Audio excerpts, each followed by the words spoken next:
Hey, what's up guys, it's Malvision, and today we're going to talk about the Frost Mage Mage Tower in 10.1.5. So this is just following the update where Frost Mages had a bunch of changes, mages in general. They took away Rune of Power and increased the overall damage by 15% across the board, in addition to a bunch of different changes. So it's funny because I was working on the Frost Mage prior to this update, and so I know what it felt like to play it then, and now I get to see it now. Overall, it's a huge damage increase. I was doing like 1,000 more damage across the board, if not way more, probably peaking at about 6 or 7k DPS on many of my attempts.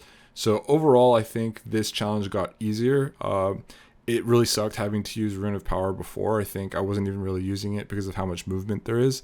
So it wasn't even worth it to use it really. This challenge really melts now. And if you're like a Frost Mage main, I'm sure you're going to find this pretty doable. You know, I'd heard so much about people saying how easy the Frost Mage was because you could just slow all the ads and stuff. I don't really think I found it any easier than the Shadow Priest one. The Shadow Priest, the difference is that the Shadow Priest has so much rot damage. You can run away and you're still doing like full DPS to all the targets. Whereas the Frost Mage, you have to cast for every single thing. There's no dots. Every single cast you have to do yourself, so that means you have to stop moving. So yeah, it was kind of annoying, and in the end I think it kind of balanced out. I probably had an easier time doing this on the Shadow Priest just because the nature of the spells kind of worked with the encounter a little bit better, despite not having all the freezes and slows that Frost Mage has. Anyway, this one was a lot of fun. It wasn't that difficult, I just made stupid mistakes. Like I was choking. I was actually choking. I had a few attempts that I got down to like 7%, and then I accidentally wasn't standing quite in the rune, or I let the guy come up and smack me. He just kind of came out of nowhere. So that was my own problem with the execution. All right, let's take a quick look at the talents. So this is the recommended build from Wowhead for Frost Mage after the update. And really my spec that I used for the Mage Tower wasn't that different. I just kind of tuned things a little bit more towards self-healing. Probably one of the hardest parts is that the Mage doesn't really have any real way to heal back up other than Ice Block, which is now with Ice Cold, you can now heal while on the move.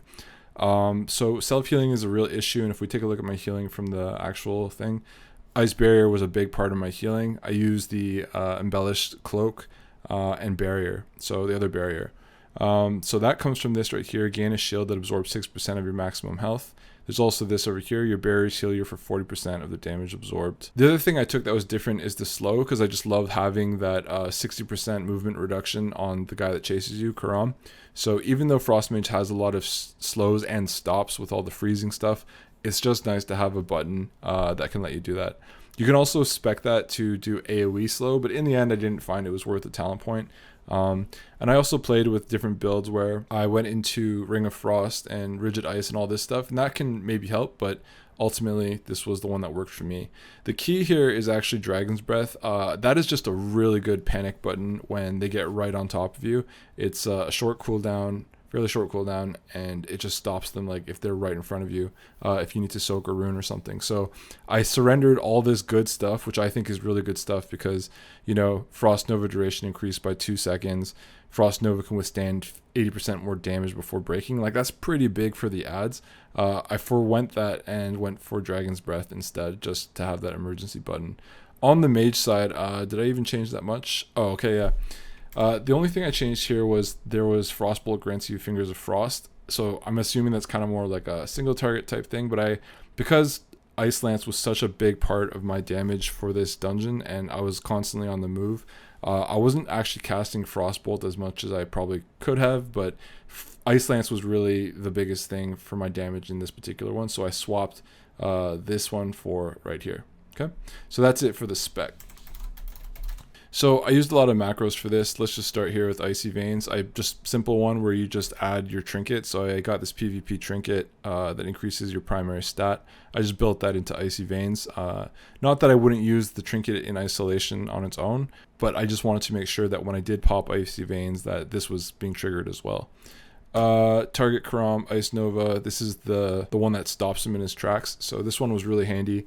In all the when all the ads are out and everything, it can be, you know, you don't want to have to manually click it. It's just better to macro, cut right through all those ads, hit the target that you want to hit. Obviously, you want to have a macro for interrupting Counterspell for Hand from Beyond. And then I also had a macro for, again, cutting through right to Karam to slow him. So I'd be spamming Ice Nova and slow on the guy chasing me the whole time.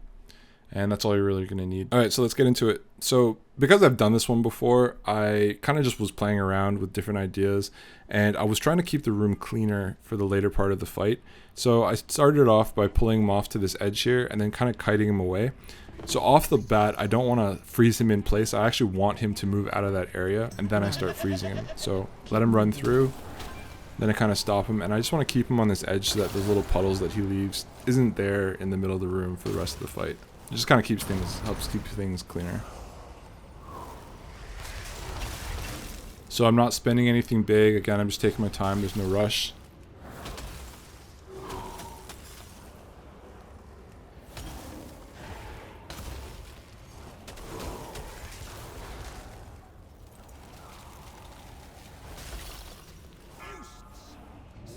%. We go into the phase. Pop the first time warp. Pop my cooldowns, pop Trinket, Frozen Orb. And as tempting as it is to want to AoE everything, I actually realized the key to really making big strides for the whole fight was to kind of focus on single target for this part here, despite all the ads. Cone of Cold to reset Frost Orb.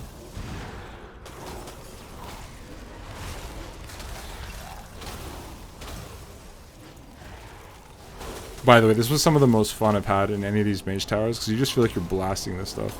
Run. Keep moving.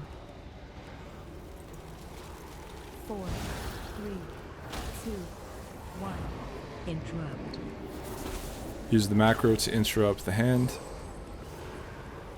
I actually struggled a bit burning these hands down, surprisingly, because Glacial Spike, it can like almost like 1 or 2 shot it, but it takes a long time to cast that, and sometimes you don't have the luxury of time to be able to cast for long. I also realized that you can, if you really can't DPS the hand in time, you can actually ice block, or ice, whatever you call it, the new one, ice cold, and survive it, so.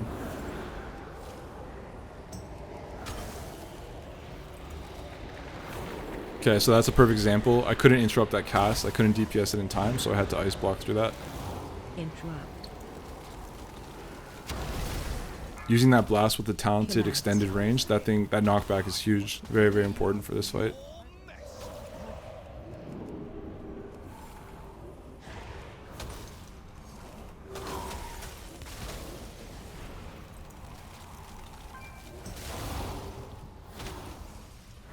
So I deliberately did not use my potion for that first phase, because I figured out that with the Unbridled Fury potion that I was using, which lasts 1 minute, I wasn't getting full use out of it in the first burn, so I'm saving it for the second time warp in the next part.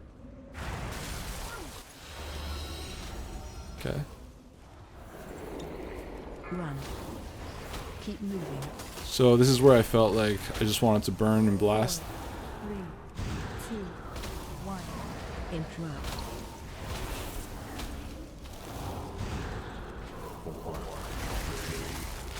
So this pull actually did not go according to plan. I forgot to pop my potion with that time warp, so very stupid. And again, I know it's really scary with the guy right there, but you have your knockback. You also have your Dragon's Breath thing to completely stop them if you need to.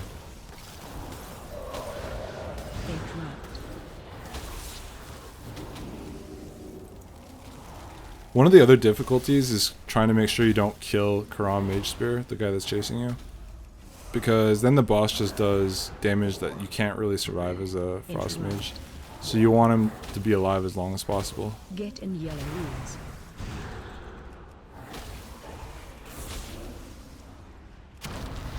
Some pulls, man, I felt like I just could not get him off me. Like there was never a break, he was just always on my ass. Okay, another one I couldn't quite get, so I ice blocked that.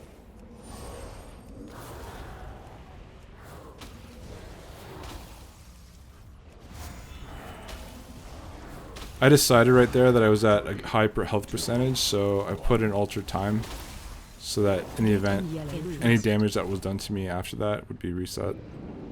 Didn't quite work out, but it's the thought that counts. Priority is always runes and then hands. Interrupt.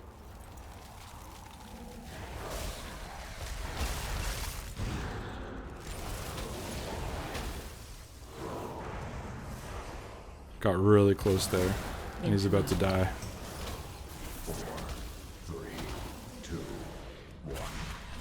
But so is the boss. The boss is very low as well.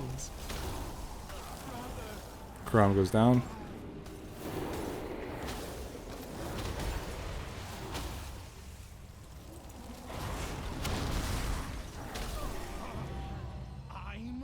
And there it is. So compared to the Shadow Priest, like you guys can see, like there was a lot more ads alive, whereas the Shadow Priest, like all the ads were dead. So I kind of opted to ignore a lot of the ads and just focus on those two main targets and the hands. Honestly, compared to some of my other runs, which were flawless and beautiful, the run that I actually got this set was pretty garbage. Taking a look at the healing here, majority was Ice Barrier, Ice Cold, Tempest Barrier, Spore Cloak did a little bit. This is one where I didn't actually think the Ravage Seed Pod, which I usually use for these Mage Towers, I didn't actually find it that effective. It wasn't doing that much damage to the ads, and I wasn't standing in it long enough for it to benefit from the leech, so I opted not to use it. Alright, so let's take a look at the scaled down stats. As you can see, I'm peaking at 708 intellect, which for these Mage Towers, relatively speaking, is very high. Usually it's around 500 to 600 primary stat, but 700 is kind of nuts. So PvP Trinket, Cunning of the Cruel, Heirloom Staff, Undulating Spore Cloak, Elemental Lariat. Pretty standard stuff, guys. I'm going to put out a video talking about how I gear for these Mage Towers, but ultimately you just want to hit as many gems as possible. The only slot that I don't use the gems are the legs, because I determined that the Dragonflight leg enchant provides more primary stat than to put 3 sockets even with a socket bonus.